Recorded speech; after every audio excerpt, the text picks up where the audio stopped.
Hey guys, welcome back to another do-it-yourself electrical video. I'm over at a friend of mine's house. If you take a look over that kitchen countertop, you're going to see there's a pendant light. He has an issue. The light, in order to turn that light on, there's no switch in the kitchen area. The switch is way over here, right by the hallway. And you can see right here where the arrow's pointing, where the switch is. So when you come out of the bedroom, the switch is way down there, which is about 18 feet away from the kitchen. So it's a hassle when you're actually in the kitchen. Let's go back over here. And you want to turn on that pendant light. It would be nice when you come in from the garage, which is way over in that direction there, to walk into the kitchen, turn the light on. Or if you're over here to the left in that room and you want to go into the kitchen, you could turn it on without having to walk all the way towards the bedrooms to turn it on. So in this video, what I'm going to do, we're going to take the power supply for that pendant light and we're going to put a switch in that's going to be very close in the kitchen area. So the first thing I need to do is go back to the switch that controls that light, which is by the hallway, see how it's wired. I need to know if there's power at the light or if it's at the switch. So let's go take a look. Okay, so right over here there's two switches. One is for a fan, and you can see the one on the left. This is the one that was added for the light in the kitchen. Now, if I wanted to have the kitchen controlled from two locations, one here and one close to the kitchen, I would have to rip out the wire that's here and replace it with a 12-3 or a 14-3. Now, my friend doesn't care. He says, I don't need this light because I already have other lights that I can use when I leave the bedroom at night heading to the kitchen. So what I want to do, let's open this up, see if the power is right here or if it's over by the light. Usually when you see them separated like this, it's been tapped into the one next to it. Instead of replacing this box with a double, they just add another one on the left. We're going to find out in a minute. Yep, there's a remodeling box. With the switch removed now, there's two cables. One on the right, more than likely going up and over to an electrical box here. And the one on the left is going to the light.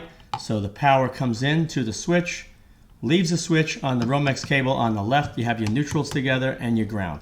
So I have confirmation right now that the power is going to the light. It's not at the light coming to the switch.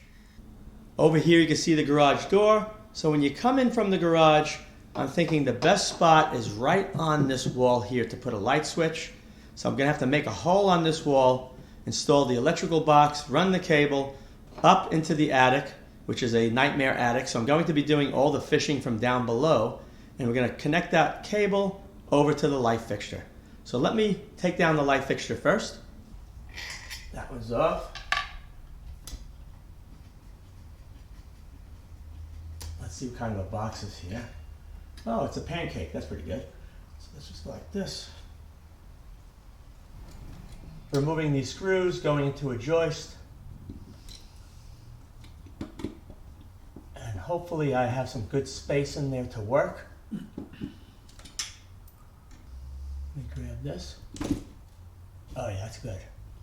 That is good. We're going to be taking another knockout out. So you can see this one is on that side of a 2x4, or actually a 2x6. And we're going to take this knockout out, put a Romex connector here, go on that side.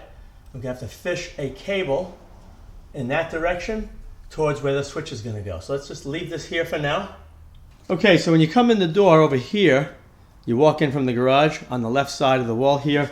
This is concrete blocks, so there's going to be 1x2 furring strips, one here, the middle's hollow, and then towards the end there's another one. So right in the center here, it's clear all the way up. I'm going to be putting in a remodeling box, an electrical box designed for remodeling. That's a shallow box because if I go any deeper, it's going to be hitting the concrete block. I want to measure the same height to the center of the electrical box as the existing switches in the house. In this case, it's 44 3/4 inches. 44 3/4. Right here you can see the remodeling box. It is 1 1/8 inches from the flange to the back. I'm going to position this, trace it, and then we're going to cut the opening in preparation for installing the cable. Okay, the line for the electrical box is now traced in the area where there's no wood. Let me get the tool. We're going to be cutting this open. I'm going to be using an oscillating tool with a diamond grit blade.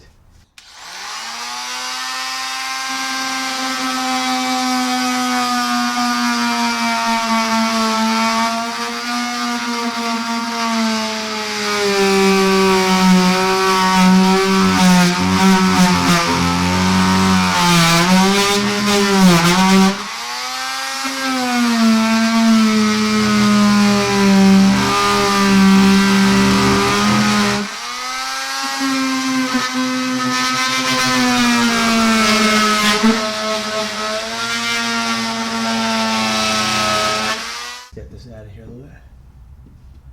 Rather than let it fall inside the wall. Plenty of room for the electrical box. Plenty of room. Let's hold it there and make sure it goes flush. And then we're going to have to go straight up this wall with a drill bit. Perfectly flush. Okay, so now we know the switch can go in there with no problem. Now let me get a special drill bit, a long one. It's going to go straight up between the sheetrock and the concrete block to the top where there's probably going to be a piece of wood that we can drill through. Let me get my inspection camera first so you can see what's going on. If there's wood there, we're going to drill it.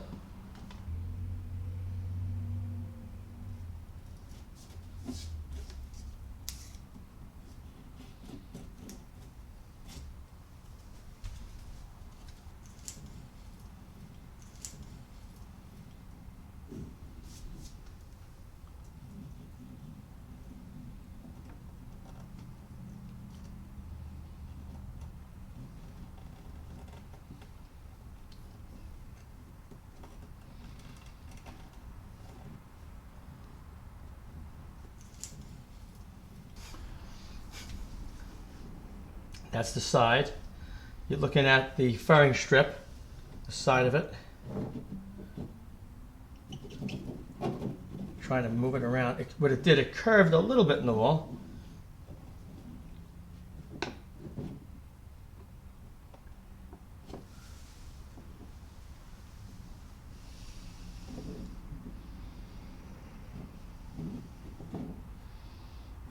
Believe it or not, based on what I'm seeing here, I don't have to drill. There's no, I see a bundle of wire right there. You can see it, right there's a bundle. That is in the attic. So clearly there's no furring strip along the top of this wall. That's great. So I don't have to drill into the wall. Let's pull this back out. The cable I'm going to be using is this one here. I don't have any more Romex, which is the 14.2 at the ground, but I have a whole bunch of underground feeder cable, which is 14.2. You could use this inside, but you cannot use ordinary Romex outside for direct burial. So let me straighten this out, slide it up into the wall. So it's definitely, I put in about 6 feet, and there's only about 4.5 feet going up. Oh yeah, we're already into the attic. So let me just keep putting it in, and I'm going to leave about 12 inches on this end sticking out, and then we're going to have to take the camera that I have and insert it where the light fixture is so I can get my tool to grab the cable and pull it towards that opening. Put a whole bunch. Better to have more and not have enough. Alright, I lucked out in this case. Sometimes I have to reach in there with a rod, with a hook to try and fish out the wire. It's only about 6 feet away from where it went up the wall. But in this case, it went over this duct and flopped down, and I'm able to touch it with my fingertips. Almost. I got it. It's right here. Beautiful. So I only need about that much. Now let's go back over there, connect up that box, and then we'll come over here, take one of these knockouts out, put in a Romex connector, connect this up, and get everything connected back. I don't want to have it tight, so I'll leave a little bit of play. I'm going to trim off about 8 to 9 inches. Now I'm going to take the underground feeder cable, insert it into this opening on the top of this plastic remodeling box. But before I do that, I'm going to take these retention clips, slide it into the wall. It should go, hopefully. Yep, perfect. One on that side and one on this side.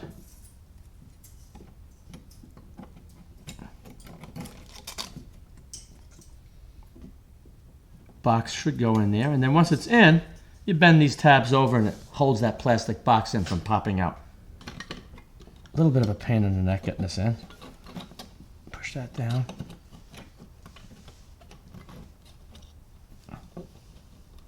It should go. Okay, that's pretty good. It was just sticking on the side. I can lift this up just a hair, push that in hard, pull forward, bend it over, get a screwdriver, just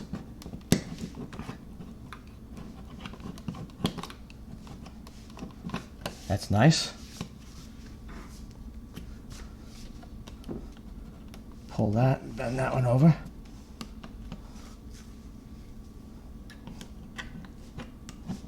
Make sure it's in flush, otherwise it'll be against the electrical contacts on the switch. See, it's flat.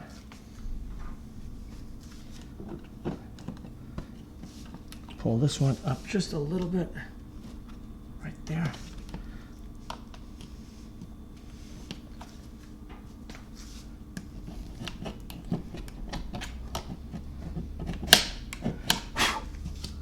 That box is not going anywhere. Solid.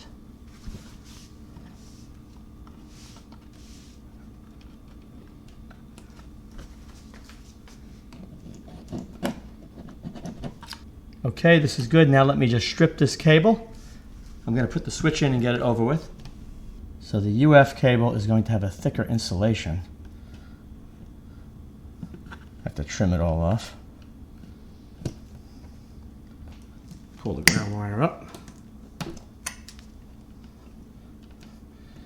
And let me strip off each side here. Let's pull this like this.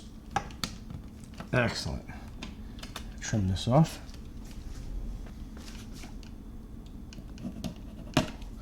Now I'm going to do here, they don't like you doing what I'm about to do, but it doesn't make a difference. I want to identify this as a red wire. They don't like you covering them because if you put tape, usually the tape over time can fall off and then you lose the identification for the wire. But if you use heat shrink, it's going to be permanent. It'll never come off.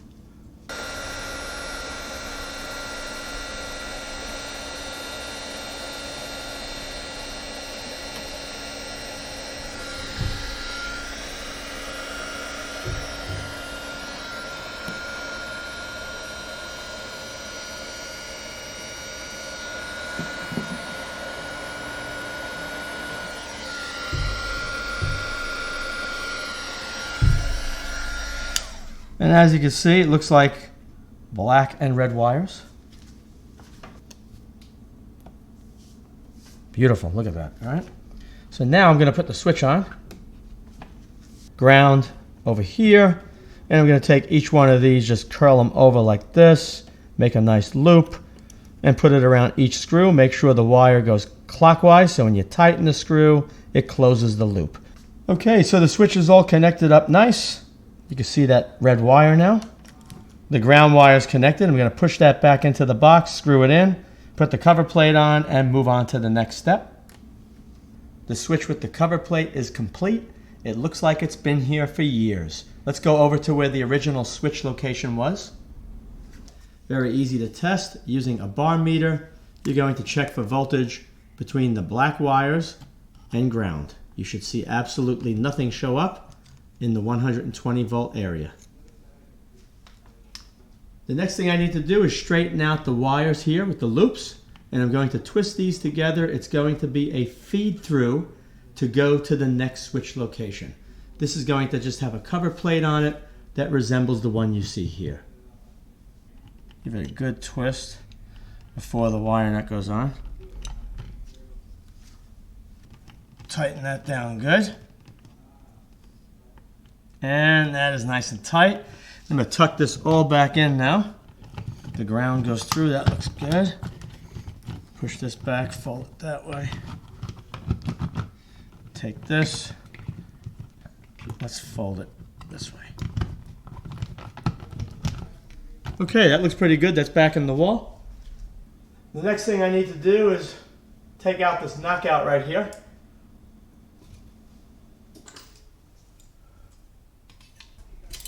That's good.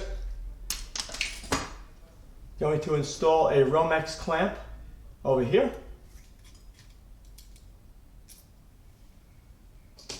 Take the cable, insert it in. Plenty right there. Tighten down the clamp. Line the holes back up, screw it in. Okay, the box is back in. Now what I'm going to do, let me strip this cable.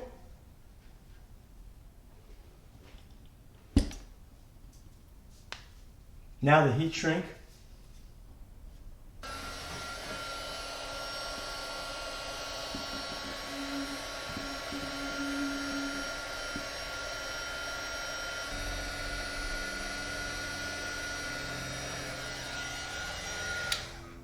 Okay, that's now red. All right, so now let's connect up the ground. I'm just going to loosen this one. It's wrapped around here many times. Okay, now we're going to connect the ground wires together and then wrap it around the ground screw and leave this long end to connect to the light. So let's go like this.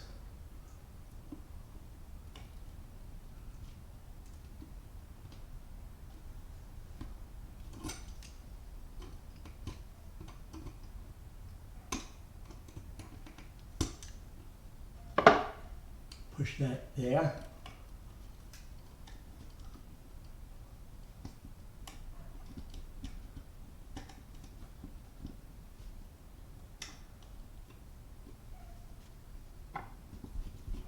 Now, both Romex cables are secured to the pancake box. And that's the ground that's going to go to the light fixture. This is the hot from the power supply. That's got to go to the black.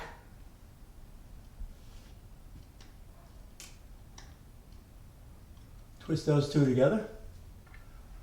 Put a wire in that.